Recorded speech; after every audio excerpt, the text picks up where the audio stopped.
নমস্কার, শান্তন টিভির পর্দায় আপনাদের স্বাগত। সাথে আছে দীপান্বিতা। চোখ রাখবো সংবাদে।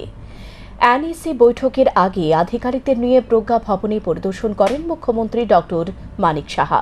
রাজ্যে আসতে চলেছেন আম্বানি গোষ্ঠী, বিনিয়োগের সম্ভাবনা রয়েছে বলে জানান। আগামী 20 ডিসেম্বর রাজ্যে আসতে চলেছেন কেন্দ্রীয় স্বরাষ্ট্রমন্ত্রী অমিত শাহ। 72তম নর্থ ইস্ট কাউন্সিল বৈঠকে যোগ দেবেন তিনি। উত্তর পূর্বাঞ্চলের সমস্ত মুখ্যমন্ত্রী এবং রাজ্যপালের সাথে তিনি এই বৈঠক করবেন। বৈঠকে আলোচনা হবে উত্তর পূর্বাঞ্চলের জাতি জনজাতির উন্নয়ন সম্পর্কে। এর আগে মঙ্গলবার রাজধানীর প্রজ্ঞা ভবন পরিদর্শন করেন মুখ্যমন্ত্রী ডক্টর মানিক সাহা। মুখ্যমন্ত্রীর সঙ্গে ছিলেন রাজ্য পুলিশের মহানির্দেশক অমিতাভ রঞ্জন, স্বাস্থ্য দপ্তরের অধিকর্তা কিরণ গিত্তে, আগরতলা পুর নিগমের কমিশনার শৈলেশ কুমার যাদব সহ বিভিন্ন দপ্তরের আধিকারিকরা। নিরাপত্তা সহ বিভিন্ন বিষয় খতিয়ে দেখেন মুখ্যমন্ত্রী। বৈঠকের স্থান সহ সমস্ত ব্যবস্থাপনা নিয়ে মুখ্যমন্ত্রী কথা বলেন আধিকারিকদের সাথে। তারপর মুখ্যমন্ত্রী জানিয়েছেন 72তম নর্থ ইস্ট কাউন্সিল বৈঠকের একটি কার্যক্রম রয়েছে প্রজ্ঞা ভবনে। সঠিকভাবে কাজকর্ম হচ্ছে কিনা সে প্রস্তুতি দেখার জন্য এসেছেন তিনি এবং অষ্টলক্ষের সমস্ত মুখ্যমন্ত্রী, উপমুখ্যমন্ত্রী এবং রাজ্যপাল বৈঠকে উপস্থিত থাকবেন। এটা অত্যন্ত খুশির বিষয় ত্রিপুরাবাসীর জন্য। বছরে জেনে গেছেন যে 72তম যে এনইসি প্ল্যানারি সেশন ত্রিপুরাতে হচ্ছে, তো সেই উপলক্ষে এখানে একটা কার্যক্রম রাখা হয়েছে। তো এখানকার কি অবস্থা, ঠিকভাবে কাজ হচ্ছে কিনা, কিভাবে তৈরি হচ্ছে, সব বিষয় আজকে দেখার জন্য আমরা এখানে এসেছি। এবং প্রথমে কয়েকটা জায়গার ডিসিশন হয়েছিল যে ওই সাইডটাতে এই ধরনের কার্যক্রমের একটা পার্ট ওখানে রাখা হবে, কিন্তু এখানে এসে আমাদের মনে হলো যে অন্য সাইডে করলে বেটার হবে। তো আশাতে এই সুবিধা হয় যে কোন দিকে হলে বেটার হবে, তো আমরা সেইভাবে সব জায়গায় দেখছি। তো এখন আরও যেখানে প্ল্যানারি সেশন হবে তো সেই জায়গায়ও যাচ্ছি। হোটেলে যারা থাকবেন আমাদের আপনারা সবাই জানেন যে এনইসির যিনি চেয়ারম্যান উনি হচ্ছেন আমাদের কোঅপারেটিভ এবং মাননীয় হোম মিনিস্টার অমিত শাহজি, উনি আসছেন 20 তারিখ এবং 21 তারিখে এখানে প্ল্যানারি সেশন হবে, নেসাকেরও বৈঠক হবে। তো আমাদের জন্য একটা অত্যন্ত একটা বড় খবর যে নর্থ ইস্টের অষ্টলক্ষ্মীর সমস্ত মুখ্যমন্ত্রী উপমুখ্যমন্ত্রীরা আসছেন, গভর্নররাও আসছেন। তো সেই বৈঠক চলবে এবং বিভিন্ন বিষয় নিয়ে নর্থ ইস্টের যে প্রজেক্ট এবং ডেভেলপমেন্ট নিয়ে কথাবার্তা হবে। আমি আশা করি যে এটা আমাদের জন্য অত্যন্ত খুশির বিষয় যে এখানে এই ধরনের যে প্ল্যানারি সেশন এবং নেসাকের মিটিং হচ্ছে। মুখ্যমন্ত্রী আরও জানিয়েছেন, গত কয়েকদিন আগে মহারাষ্ট্রের মুখ্যমন্ত্রীর শপথ গ্রহণ অনুষ্ঠানে গিয়ে পরবর্তী সময় রিলায়েন্সের চেয়ারম্যান মুকেশ আম্বানি এবং তার ছেলের সাথে দেখা করেছেন। প্রায় 50 মিনিটের মতো তাঁদের সাথে কথা হয়েছে তাঁর। ত্রিপুরা রাজ্যে বিনিয়োগ করার জন্য আমন্ত্রণ জানানো হয়েছে। মুকেশ আম্বানি আশ্বস্ত করেছেন খুব দ্রুত তাদের একটি প্রতিনিধি দল রাজ্যে আসতে পারে। তাদের ত্রিপুরা নিয়ে কোনো ধারণা ছিল না। ত্রিপুরায় তারা প্রজেক্ট নিয়ে আসলে বেকারদের কর্মসংস্থানের সুবিধা হবে, কারণ সবসময় রাজ্যের বেকাররা বলে ত্রিপুরায় কোনো কোম্পানি নেই। তাই এই ধরনের বড় বিনিয়োগ সংস্থা রাজ্যে যদি আসে তাহলে বেকারদের সমস্যা সমাধান হবে বলে আশা ব্যক্ত করেন মুখ্যমন্ত্রী।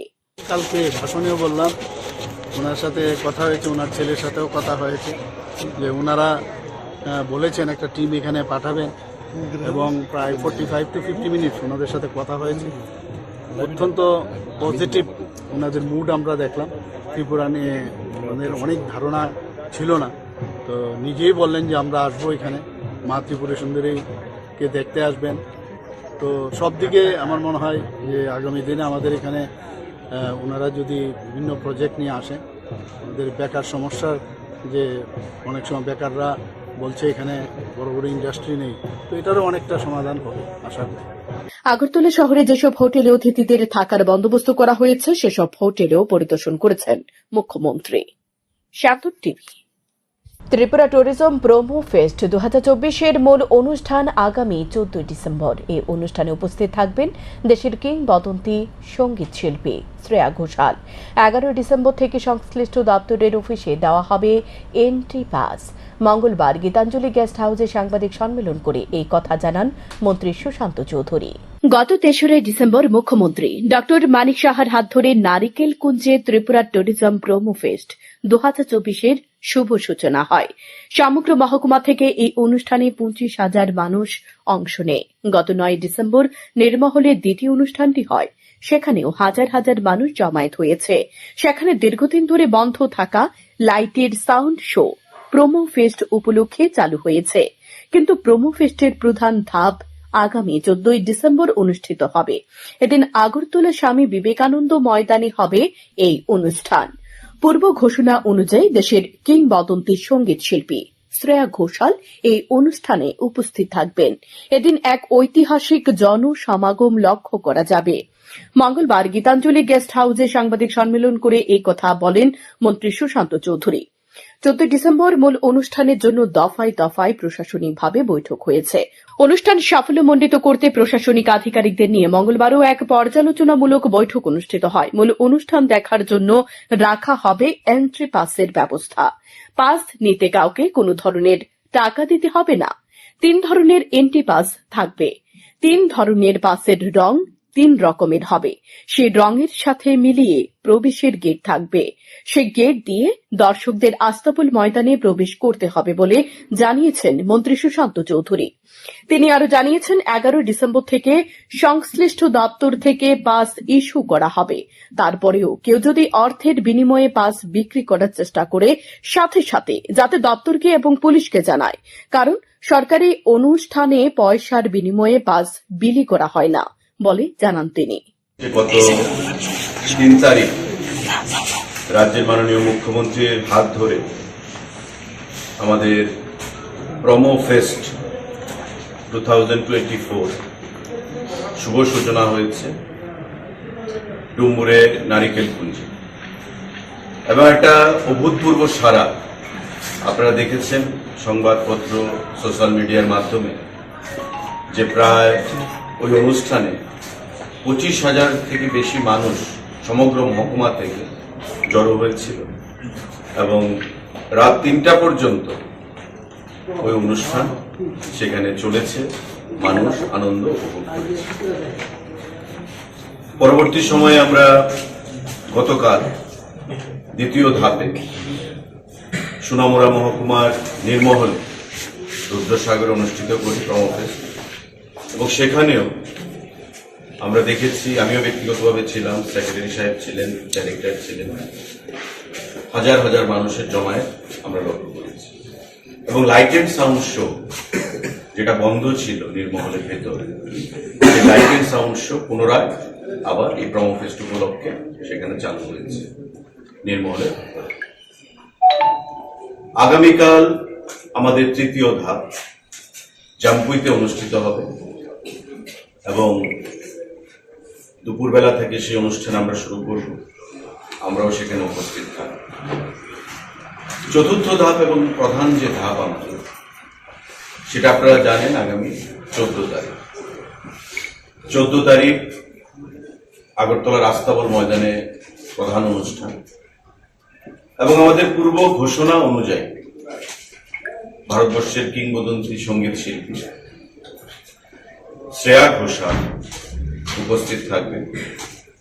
এবং আমরা এখন পর্যন্ত যা ফিডব্যাক, এখানে পুলিশ থেকেও ডিআইজি, এসপি ট্রাফিক আছেন, তাদের কাছেও যা ফিডব্যাক, যে একটা ঐতিহাসিক জনসমাগম আমরা লক্ষ্য করব আগামী 14 ডিসেম্বর আস্তাবল মাঠে। এবং এই উপলক্ষে আমরা দফায় দফায় মিটিং করেছি।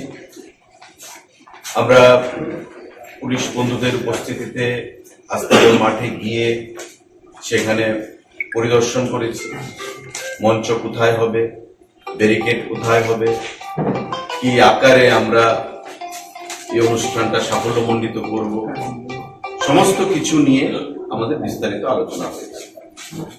আজকেও আমাদের এই প্রেস মিটের আগে DIG range, secretary, SP traffic, director, DWS এর বন্ধুদেরকে নিয়ে আমরা একটা রিভিউ মিটিং করেছি এবং প্রত্যেকেরই একটা কথা যে একটা রেকর্ড ব্রেকিং টার্ন আউট সেদিন হবে এই শ্রেয়া ঘোষাল কনসার্ট, সেখানে উপভোগ করার জন্য। আমরাও দপ্তরের তরফ থেকে, ট্যুরিজম দপ্তরের তরফ থেকে পুলিশের সহায়তা নিয়ে এই প্রোগ্রামটাকে কি করে সাফল্যমণ্ডিত করা যায় এবং সুন্দরভাবে আনন্দ উৎসবের মধ্য দিয়ে কি করে অতিবাহিত করা যায় সে বিষয়ে সম্পূর্ণভাবে প্রস্তুতি গ্রহণ করেছি। আপনারা জানেন যে তার আগে আস্তাবল মাঠে অনেক কর্মসূচি হয়েছে, এই ধরনের কর্মসূচি। আস্তাবল মাঠের যা পরিধি বা যা আয়তন সেটা তো আমরা আর বৃদ্ধি করতে পারবো না, কিন্তু এই আমাদের যা রিসোর্সেস রয়েছে তার মধ্যে থেকে আমরা এই প্রোগ্রামটাকে সুন্দরভাবে অতিবাহিত করতে চাই। সবার আগে আমি যেটা বলতে চাই যে এই অনুষ্ঠানে আসার জন্য আমরা পাস ইস্যু করব, কিন্তু পাস হবে সম্পূর্ণ বিনামূল্যে। পাস আমাদের দিতে হবে, এটা একটা সিস্টেম, কিন্তু কোথাও কেউ পাসের জন্য পয়সা যেন না দেয়, নাম্বার 1। নাম্বার 2, আমি প্রত্যেকের কাছে আপনাদের আহ্বান জানাবো, এর আগেও আপনারা অনেক প্রোগ্রামে আপনারা এসেছেন, এবারও আপনারা আমন্ত্রিত। আমরা ঠিক সময় মতো প্রোগ্রাম শুরু করব। প্রত্যেকে যারা পাস নেবেন, প্রত্যেকে আমি সবার কাছে আহ্বান জানাবো 4:30 থেকে 5টার মধ্যে অবশ্যই মাঠের মধ্যে ঢোকার চেষ্টা করবেন। অনেকে যে কোনো ধরনের পাস দিয়ে বলবেন যে পয়সা দিয়ে কিনতে হবে, পয়সার বিনিময়ে সেটা আবার রিসেল করতে পারে। কোথাও কেউ পয়সা দিয়ে পাস গ্রহণ করবেন না। আমাদের সাফিসিয়েন্ট পাস আমরা প্রিন্ট করাচ্ছি, বিশেষ করে এটা গ্রিন কালার এবং আমাদের পিঙ্ক কালার। কোথাও কোনো পয়সা দিয়ে পাস ইস্যু করবেন না, কারণ সরকারি প্রোগ্রাম কোনো অবস্থাতেই পয়সার বিনিময়ে পাসের বিনিময়ে, মানে পয়সার বিনিময়ে পাসের মাধ্যমে আমরা করাইনি, কখনো আমরা করাতে চাইনি। স্বাভাবিকভাবেই কোনো ট্র্যাপে যেন কেউ না আসে। যদি এমন কেউ করে, সঙ্গে সঙ্গে দপ্তরের গোচরে আনবেন বা পুলিশের গোচরে আনবেন, যাতে কেউ এই ধরনের কোনো ম্যাল প্র্যাকটিসে যুক্ত না হয়। আমি আপনাদের মাধ্যমে সবার কাছে আহ্বান জানাবো, free entry, free pass, entry pass, কোথাও পয়সার বিনিময়ে আপনারা সেটা করবেন না।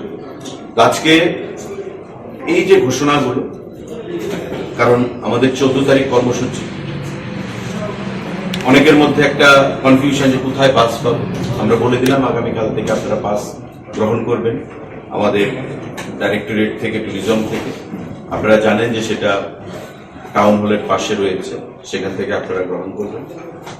আগামীকালকে অ্যাড বেরোবে এবং সেই অ্যাড অনুযায়ী আপনারা সময়টা মেনটেন করবেন, সেই সময় মোতাবেক আপনারা পাস সেখান থেকে গ্রহণ করবেন। সুন্দরভাবে প্রোগ্রামকে অতিবাহিত করার জন্য আমি সকলের সহযোগিতা চাইব, সাংবাদিক বন্ধুদের সহযোগিতা চাইব, এবং আপনাদের জন্য সেখানে আলাদা যে কভারেজ করার জন্য সেন্টার পয়েন্টে আপনাদের জন্য ব্যবস্থা থাকবে। আপনারা যে সংখ্যায় আছেন আমাদের আগরতলা শহরে, তার থেকে বেশি পরিমাণেই আমরা জায়গা রাখবো। 100-র উপরে মানুষ সেখানে দাঁড়াতে পারবে আপনারা কভারেজ করার জন্য। আপনারা খুব ডিসিপ্লিন ওয়েতে, কারণ বড় প্রোগ্রাম, ভুল ত্রুটি সামান্য কিছু থাকতে পারে, নিজের প্রোগ্রাম ভেবে আপনারা সেটাকে কোপারেট করবেন। তার বাইরে আপনাদের জন্য আমরা কিছু পাস ইস্যু করব, মিডিয়াকে নিয়ে পাস, মিডিয়ার জন্য আমরা আপনাদের গলায় রাখার জন্য আমরা কিছু পাস ইস্যু করব, সেগুলো আপনারা নেবেন এবং সুন্দরভাবে এই প্রোগ্রামকে কভারেজ দেবেন, যাতে এটা একটা ঐতিহাসিক প্রোগ্রামে আমরা রূপ দিই। অলরেডি বিস্তারিতভাবে বলেছেন, তো ট্রাফিক আমি কিছু বলছি। আমরা ট্রাফিকের তরফ থেকে একটা ট্রাফিক অ্যাডভাইজারি আমরা ইস্যু করব। তার মধ্যে জাস্ট আমরা কিছু ইনফরমেশন দিচ্ছি। টু হুইলারের কথা বলছেন, আমরা নর্থ গেট থেকে টাউন হল হয়ে যে রাস্তাটা, এটা টু হুইলারের জন্য ইয়ারমার্ক করে রাখছি। ইন এডিশন জেনারেল পাবলিকের জন্য আমরা দুটো কাছাকাছি পার্কিং জোন রাখছি। একটা হলো দুজন স্কুলের যে স্কুল গ্রাউন্ড, আর একটা প্রগতি স্কুলের গ্রাউন্ড। তাছাড়া আমাদের আরো অন্যান্য পার্কিং জোন থাকবে, সেগুলো আমরা স্পেসিফিক। আয়োজিত সাংবাদিক সম্মেলনে মন্ত্রী ছাড়া উপস্থিত ছিলেন পর্যটন দপ্তরের সচিব উত্তম কুমার চাকমা সহ আরক্ষা দপ্তরের আধিকারিকরা। শান্তন টিভি। কমলসাগর বিধানসভা কেন্দ্রের কোয়াঢেপা সীমান্ত এলাকা থেকে আটক এক নাইজেরিয়ান নাগরিক সহ এক ভারতীয় দালাল।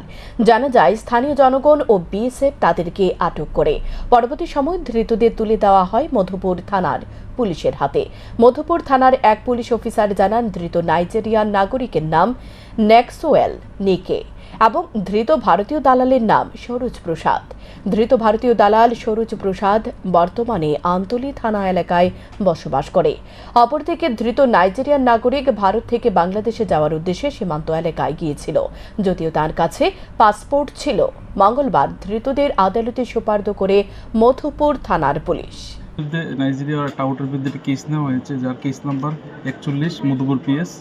আর টাউটের ওই নাইজেরিয়াটার নাম হলো ম্যাক্সওয়েল নিকে, বয়স 34। আরেকজনের টাউটটা হলো সুরজ প্রসাদ, বয়স 32। ওর বাড়ি কোথায় স্যার? ইন্ডিয়ান টাউটের? ইন্ডিয়ান টাউট আমতলী থাকে। দেশ থেকে বাংলাদেশ যাচ্ছিল। আচ্ছা, ওনার কাছে কি পাসপোর্ট নেই? পাসপোর্ট আছে, কিন্তু বৈধ তো বর্ডার পাসের সময় যাচ্ছিল। আচ্ছা আচ্ছা। মঙ্গলবার আগরতলা পৌর নিগমের কনফারেন্স হলে এক গুরুত্বপূর্ণ বৈঠক অনুষ্ঠিত হয়। বৈঠকে সমস্ত ওয়ার্ডের জনপ্রতিনিধিদের নিয়ে 3টি বিষয়ের উপর আলোচনা হয়। এর মধ্যে একটি হল শারদ সম্মানের চূড়ান্ত দিনক্ষণ, দ্বিতীয়টি হল শহরে কিভাবে মশার উপদ্রব কমানো যায় সে বিষয়ে, এবং তৃতীয়ত গত 8 ডিসেম্বর আগরতলা পৌর নিগমের বর্তমান কাউন্সিলরের 3 বছর পূর্তি উপলক্ষে বিভিন্ন কর্মসূচি নিয়ে আলোচনা হয়েছে বলে জানান মেয়র দীপক মজুমদার। জানেন, আমাদের আগরতলা পৌর নিগমতে প্রতি বছরই যারা আগরতলা শহরে 11টা ওয়ার্ডের মধ্যে যারা ভালো ভালো কিছু করেন বিভিন্ন বিষয়ের উপরে আমরা পুরস্কৃত করা হয়, শারদ সম্মান প্রদর্শন করা।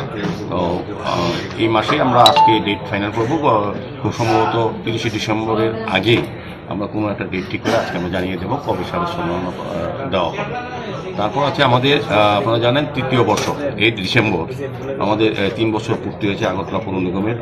2021-এ 8 ডিসেম্বর আমরা প্রথম শপথ নিয়েছিলাম এবং 8 ডিসেম্বর এই বছর 3 বছর পূর্তি হয়েছে। সেটাকে সামনে রেখে আমরা কিছু কর্মসূচি ঘোষণা করব।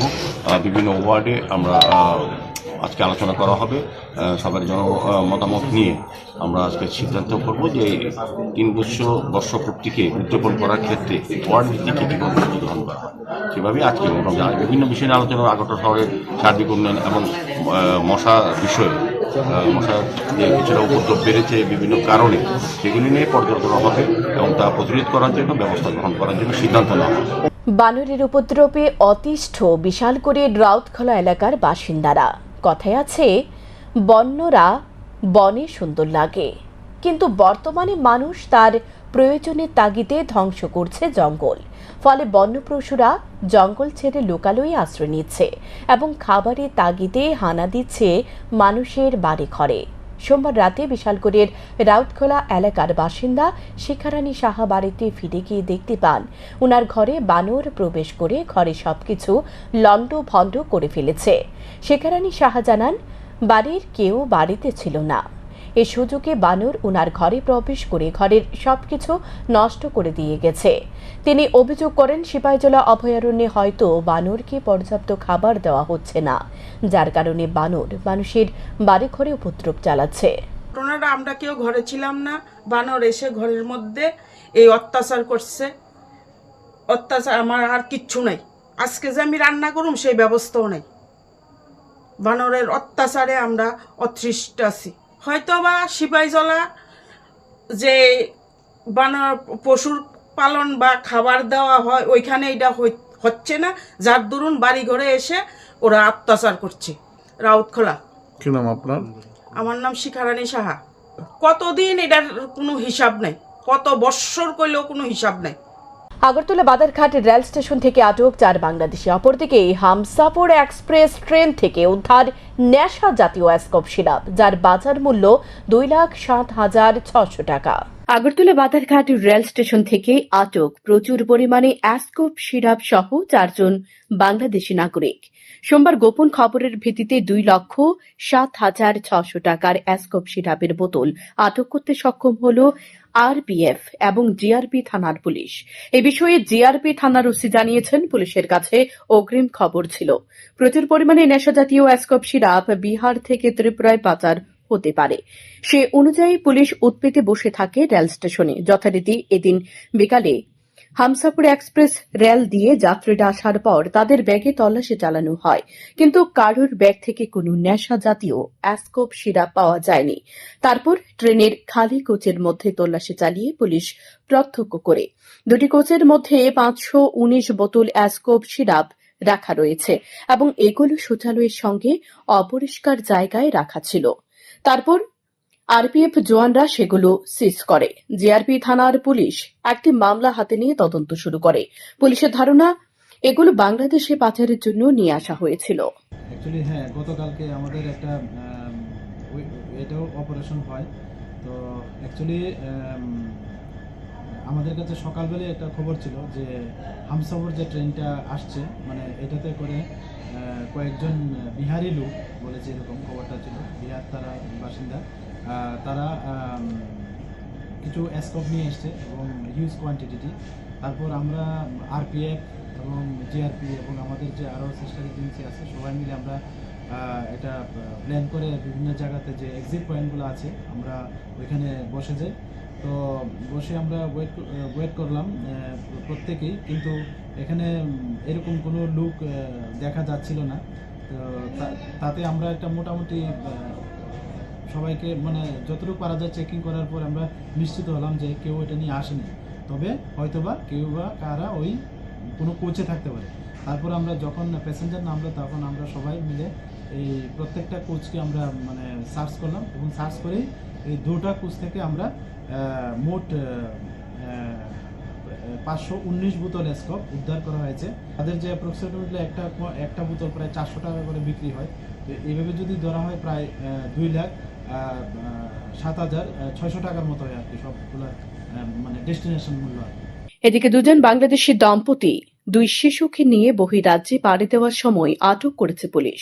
তারা বেআইনিভাবে ভারতে প্রবেশ করেছে। তারা এই দিন আগরতলা রেল স্টেশনে আসতেই পুলিশের সন্দেহ হয়। তাদের জিজ্ঞাসাবাদ করার পর তারা জানায় কলকাতার উদ্দেশ্যে রওনা হতে চলেছে। তারপর তারা পুলিশের জোর জিজ্ঞাসাবাদে স্বীকার করে বাংলাদেশের নাগরিক। তাদের নাম তাহিদুল পুলান, বয়স 26 বছর, বাড়ি বাংলাদেশের বাগেরহাট জেলায়। মহিলার নাম রাজিফা বেগম, বয়স 19 বছর, বাড়ি বাংলাদেশ বাগেরহাট জেলায়। তাদের সাথে থাকা 2টি শিশুর মধ্যে একটি শিশুর বয়স 3 বছর এবং অপর শিশুটির বয়স 1 বছর। হ্যাঁ, গতকালকে আমরা আগরতলা জিআরপিএফ এবং আরপিএফ এবং বিএসএফ এবং আমাদের যে আরও গোয়েন্দা সংস্থা আছে, আমরা সবাই মিলে কালকে 2 জন বাংলাদেশিকে আমাদের আগরতলা রেল স্টেশন থেকে গ্রেপ্তার করা হয় এবং ওনাদের সঙ্গে ওনাদের 2টা বাচ্চাও আছে। তো তারা অবৈধভাবে ভারতে প্রবেশ করে এবং জিজ্ঞাসাবাদে বলে যে তারা বেঙ্গালুরে যাবে। তো এর মধ্যে যিনি তহিদুল পুলান এবং ওনার স্ত্রী রাজিফা বেগম, তহিদুল পুলান বলে যে উনি প্রায় 2018-তে একবার বেঙ্গালুরুতে গিয়েছিল, তো ওইখানেই যাবে, কাজকর্ম করবে, এরকম বলছে।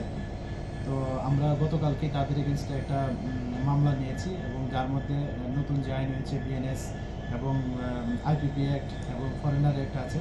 তো আজকে আমরা ওনাদের মহামান্য আদালতে প্রেরণ করছি এবং ওনাদের কাছ থেকে কিছু ডকুমেন্ট পাওয়া গেছে, কিছু ইন্ডিয়ান ক্যাশ কারেন্সি, তো মোবাইলও পাওয়া গেছে, স্মার্ট মোবাইল ফোন। তো এগুলি আমরা খতিয়ে দেখছি এগুলা, এবং এগুলো মানে তাদের আসা যাওয়াতে, অবৈধভাবে আসা যাওয়াতে যারাই ওনাদেরকে হেল্প করেছে, মানে টাউট হিসেবে কাজ করেছে, আমরা অবশ্যই তাদেরকেও আইনের আওতায় আনব। শান্তন টিভি। বিশালগড় অফিস টিলা সিপিআইএম মহকুমা কার্যালয়ে মঙ্গলবার সকাল থেকে শুরু হলো সিপিআইএম বিশালগড় মহকুমা কমিটির 10ম অঞ্চল সম্মেলন। প্রথমে দলীয় অফিসের সামনে রক্তিম পতাকা উত্তোলন করে সিপিআইএম এর রাজ্য কমিটির সম্পাদক মণ্ডলীর অন্যতম সদস্য কমরেড মানিক দে। শহীদ বেদিতে পুষ্পার্ঘ অর্পণ করে 1 মিনিট নিরাপত্তা পালনের মধ্য দিয়ে এদিনের অঞ্চল সম্মেলনের শুরু হয়। উপস্থিত ছিলেন ত্রিপুরা রাজ্যের প্রাক্তন মুখ্যমন্ত্রী তথা পলিট ব্যুরো সদস্য মানিক সরকার, বিশালগড় সিপিআইএম মহকুমা কমিটির সম্পাদক পার্থপ্রতিম মজুমদার, প্রাক্তন মন্ত্রী ভানুলাল সাহা সহ অন্যান্যরা। পূর্ব নির্ধারিত সময়সূচি অনুযায়ী মঙ্গলবার সকাল থেকে সারাদিন ব্যাপী এই অঞ্চল সম্মেলন চলবে। থেকে শুরু করে দপ্তরের কারণ নেই, এটা একটা বড় ধরনের সমস্যা। আপনারা এখানে যারা আছেন তাদের প্রত্যেকের ঘরে কম বেশি মাঝারি লেখাপড়া জানা ছেলে মেয়ে আছে, সবাই একটা কালচার। সরকারি কাজ কেন চাই? কম বেতন হলেও সরকারি কাজ পেলে পরে মনে করুন একটা নিশ্চয়তা আছে, মাসের শেষে বেতনটা হবে, সেটা তো নাই। কৃষি এবং কৃষক আমাদের দেশের এবং আমাদের রাজ্যেরও অর্থনীতির এখনো অন্যতম প্রধান কেন্দ্র।